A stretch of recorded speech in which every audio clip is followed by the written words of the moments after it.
Welcome YouTube! Right here in front of you, you see the Tyranid Codex, the Blood Angel Codex, the Dark Eldar Codex, and overlaying on the floor trying to dry out, well, it's sort of fuzzy, is the Space Wolf Codex. My cat dumped over a bunch of water and spilt it on the Codex. It's probably ruined. This is my evil three-legged kitty. Okay, in the last video I talked about I was going to start a new army. Currently I play Guard. I've had Orcs before. I've had Eldar before. So I'm looking for something new. What I miss on my Guard, and I love playing my Guard, is I want an army that can do something in close combat. It can shoot and do something in close combat. Where, you know how Guard are, they, if we get into close combat, we don't do very well. Well, you have one of the better close combat armies, I think, right here, or they're supposed to be, is Tyranids. Blood Angels aren't any slouch in close combat, or neither are the Wolves. And the new Dark Eldar, I played them last week, and I have a new respect for these guys.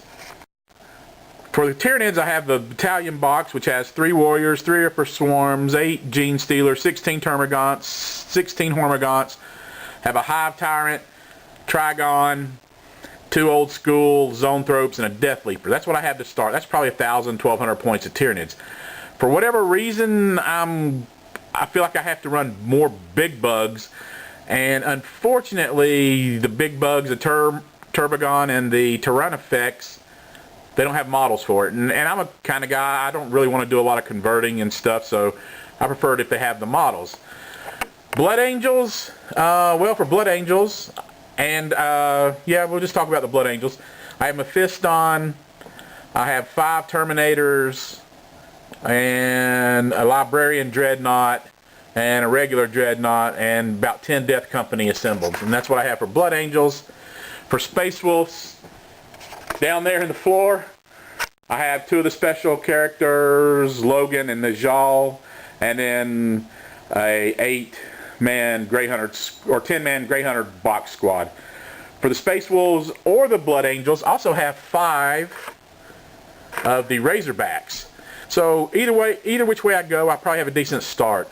Well, I thought I had it narrowed down, and then last week I played these guys, Dark Eldar, and they're anti-tank with all their Dark Lances on their transports, their Witches, Incubi.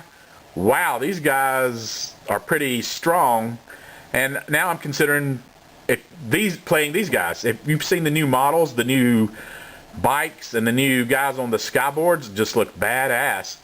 And but I don't want any models of these guys, so it'd be starting over fresh. So guys, that brings me to my question. What have you guys been playing or playing against? Which of these armies do you think would be the most fun? Remember, I'm looking for good shooting phase and something that can kill in close combat, sort of a change up for my Guard, where I'm running either all mech Guard or the, you know, lineup of guardsmen. So I want something that's, you know, can get in close combat and do some killing. Don't really like the idea of, you know, converting my own models. Don't really mind doing counts as, but I don't want to take a $50 Carnifex and cut it up or modify it to make it a Turbogon or a Tyrannofex. I do have a fair amount of NIDs to start with, but after reading through their codex and stuff, they don't have the horde feel. I feel like it's, you know, 20 or 30 troops and then 3 or 4 big bugs. And I'm talking about a 1,500 point game here, not 2,000. So, and I don't really, that's not the play style I was hoping for. I was hoping for lots of little bugs, but from everything I've read or seen and talking to other Tyranid players, you got to have lots of big bugs for synapse, and you got to have the big bugs there to kill stuff too.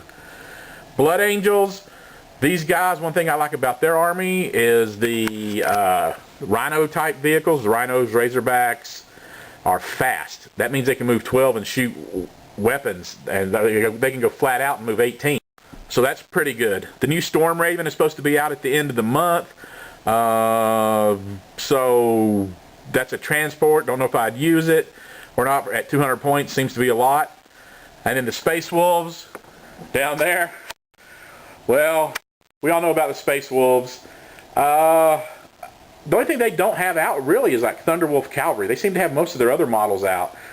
But most people I talk to think Space Wolves are cheesy, but then I play Guard and people think Guard is cheesy. So I don't know. We do have a lot of Space Wolf players, or several Space Wolf players in our area.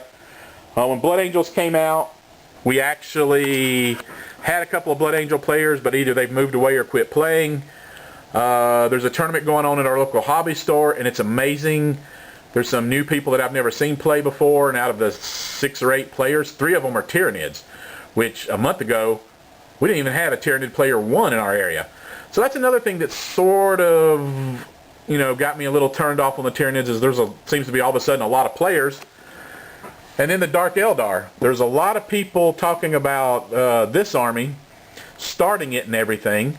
Also talking about using certain privateer press models to proxy or counts as, since some of the Dark Eldar models haven't been released yet. So I'm not opposed to privateer press proxying or counts as, because I play both War Machine and Hordes, and you'll probably be seeing some more of that stuff here soon. The Dark Eldar, they are the glass hammer. I mean, they can hit hard, but they can't take a punch. So what I'm looking for is, like I said, shooting, close combat effective, and fun. It doesn't have to be a top tier army, although I think Imperial Guard, Blood Angels, and Space Wolves are supposed to be top tier. But I'm looking for something fun. So you guys, if you would, post a comment or let me know what your experiences are. I've only played against Blood Angels once. I haven't played against Tyranids in 5th edition, and I've only played against Dark Eldar once. And that's pretty much most of the video. Alright guys, one last thing. You know, when you're rolling on the vehicle damage chart, you roll a 5, the vehicle's a wreck, a lot of people flip it over, some just remove it. I tend to flip mine over upside down, removing the turret. And then you roll a 6, its vehicle explodes. A lot of people just leave their tank or vehicle on the table. A lot of us don't have craters, or your game store doesn't have craters. So I've been messing around. I had a resin casting kit from like 3 years ago, and you're looking at that going, well, what the hell is that? Well, let me tell you, that right there is taking some bits from various Lehman Russes and Chimeras and stuff, and made what I'm going to use as a wreck marker. Is it great? No, but you know what? It's better than nothing. And like I said, that kit was about 3 years old. Well, I bought some new resin, this white stuff, and it flowed a lot better. It was a thinner viscosity. I got a lot more detail. There's actually a little bitty, you know, wall part right there.